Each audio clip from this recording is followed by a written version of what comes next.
Hey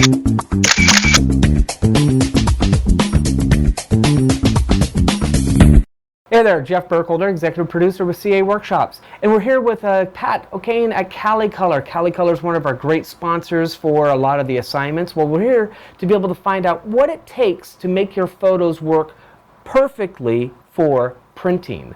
And Cali Color is one of the great labs I've used for many, many years, and their highest quality, greatest work on that end. But the big trick is I set up my files perfectly or calibrated to them, and Pat's going to show us how that's done. So, great. Pat, how you doing? Thanks you for having me, man. Appreciate this. So, yeah, I mean, it's funny that one of the biggest problems that people run into with getting prints made with their all digital files is, you know, they don't necessarily get predictable results with them.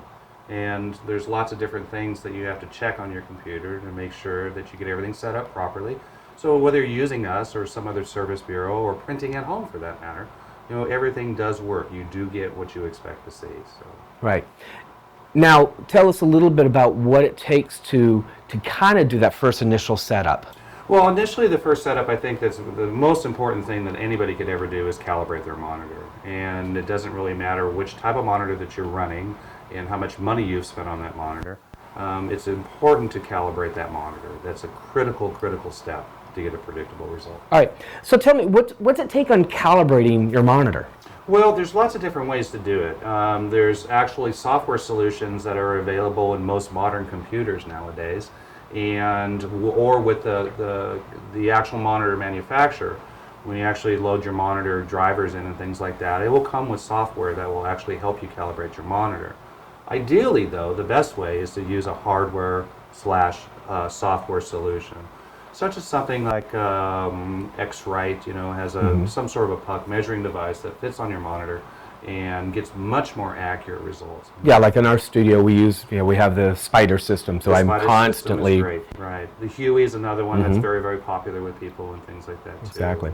Now, this is again some of the things that you get from a custom lab that you won't get from other places. The fact of this tip and information about what you need to do to set up. So, once we've set up a monitor and got it calibrated, yes. so I'm calibrated to this system as my monitor sees it. Now I work with my files and then I give you what?